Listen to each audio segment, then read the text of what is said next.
যে ব্যক্তি দুনিয়ার জমিনে চোখের পাপ করবে, যেই যুবক চোখের পাপ করবে, যেই নারী চোখের পাপ করবে, তার লাইফে 5টা বিপদ মাস্ট আসবে।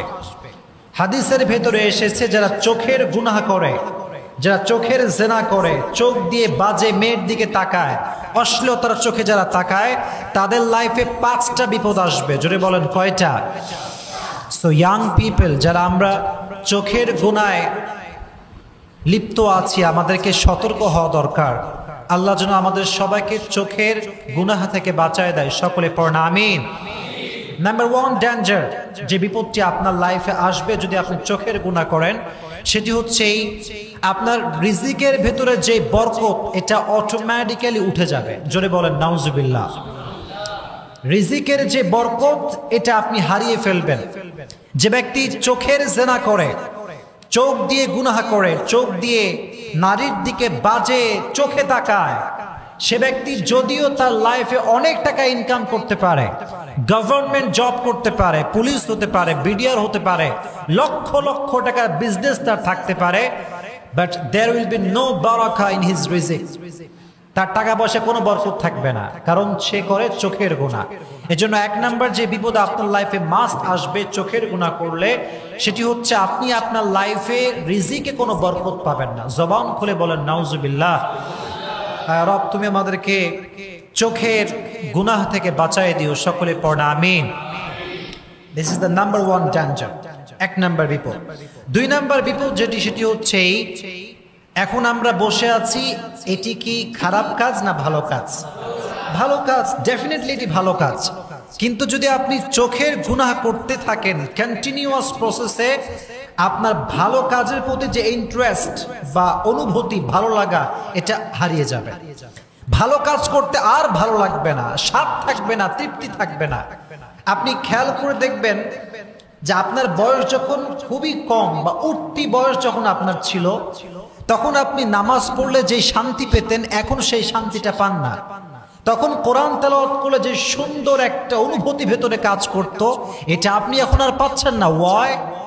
কারণটা হচ্ছে চোখের গুনাহ। চোখের গুনাহ যে করে, তার ভেতরে শান্তিও হারায় যায় এবং ভালো কাজ করার যে আগ্রহ, যে ইন্টারেস্ট, এটাও সে হারিয়ে ফেলে। জোরে কোন নাউজুবিল্লাহ। শুধুমাত্র এতটুকু নয়, একদম এখান থেকে শুনতে হবে আমার কথাগুলো। এই যে এখান থেকে শুনবেন, যখন মানুষ চোখের গুনাহ করতে থাকে, তার অন্তরটা নষ্ট হয়ে যায়। সে হারামটাকে কন্টিনিউয়াস প্রসেসে করতে করতে করতে করতে এমন একটা লেভেলে চলে যায়, তখন হারামটা তার কাছে আর হারামই মনে হয় না। নাউজুবিল্লাহ পড়ায়, এটা অন্তর শক্ত হয়ে যায়।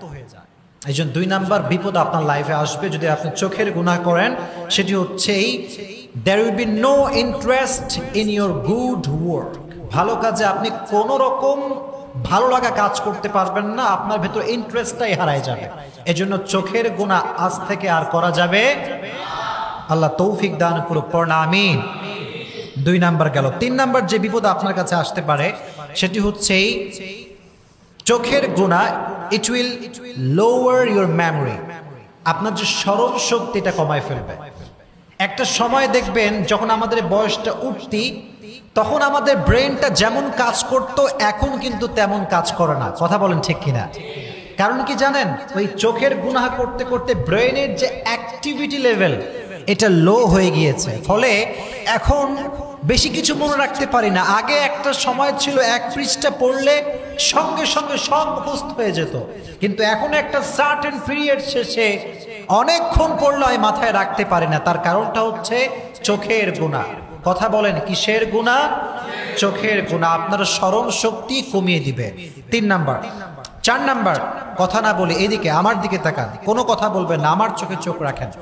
4 নাম্বার যে বিপদটা আপনার লাইফে আসবে, সেটি হচ্ছে যে ব্যক্তি চোখের গুনাহ করে, সে যদি সিনসিয়ারলি একটা সময় কনসেন্ট্রেশন দিয়ে নামাজ পড়তো, কিন্তু দেখবেন চোখের গুনাহের কারণে নামাজের যে মনোযোগ, কোরআন তেলাওয়াতের যে মনোযোগ, চোখের গুনাহের কারণে এটাও হারায় যাবে। সবাই বলেন নাউজুবিল্লাহ। কনসেন্ট্রেশন থাকবে না। আপনি দেখবেন লট অফ টাইম যখন আমরা নামাজে দাঁড়াই, সালাতে দাঁড়াই, আমাদের ফিজিক্যালি আমরা যদিও মসজিদে উপস্থিত থাকি, কিন্তু আমাদের হৃদয় কিন্তু মসজিদে থাকে না। কথা বলেন ঠিক কিনা? এটা ঘুরে বেড়ায় পার্কে, মুক্ত মঞ্চে, পর্দা গার্ডেনে, এটা ঘুরে বেড়ায়। কিন্তু ফিজিক্যালি আমরা এখানে আছি, কিন্তু মনটা এখানে নাই। এর কারণটা হচ্ছে যখন মানুষ চোখের গুনাহ করতে থাকে তখন তার ইবাদতের প্রতি কনসেন্ট্রেশনটা হারিয়ে যায়। এজন্য চোখের গুনাহ কখনো প্রিয় ভাইরা করা যাবে। এটা হচ্ছে 4 নাম্বার।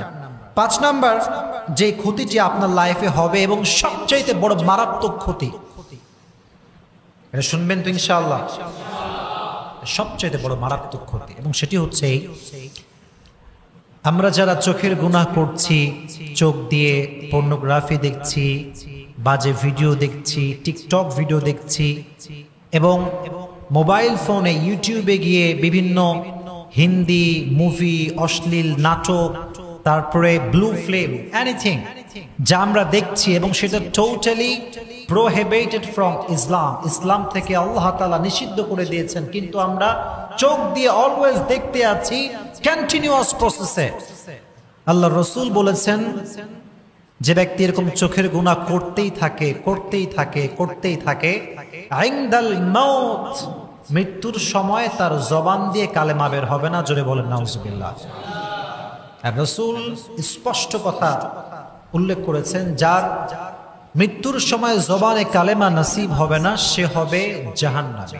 সে হবে কি? জাহান্নামী। So the decision is yours. You wanna be paradise people or you wanna be hellfire people? The decision is yours. সিদ্ধান্ত আপনার যে আপনি কি জান্নাতে যাবেন না জাহান্নামে যাবেন। এটার ইচ্ছা, ইখতিয়ার, স্বাধীনতা, পথ সবকিছু অবলম্বন করার সুযোগ আপনাকে দিয়েছে একজন, তিনি কে? যদি আপনি পর্নোগ্রাফি দেখেন, অশ্লীল ভিডিও দেখেন, you will go to the hellfire. And if you are protecting yourself from any kind of pornography, then you will go to the paradise. সুবহানাল্লাহ পড়েন। যদি আপনি বাজে ভিডিও দেখার থেকে নিজেকে বাঁচাতে পারেন, আপনার চোখের জিনার থেকে আপনি নিজেকে হেফাজত করলেন, আর চোখের গুনাহ যে করবে না, মৃত্যুর সময় তার জবান থেকে কালেমা বের হওয়া সহজ হয়ে যাবে। কোন সুবহানাল্লাহ। তাহলে যদি আমরা চোখের গুনাহ করি বিপদ আসবে কয়টা?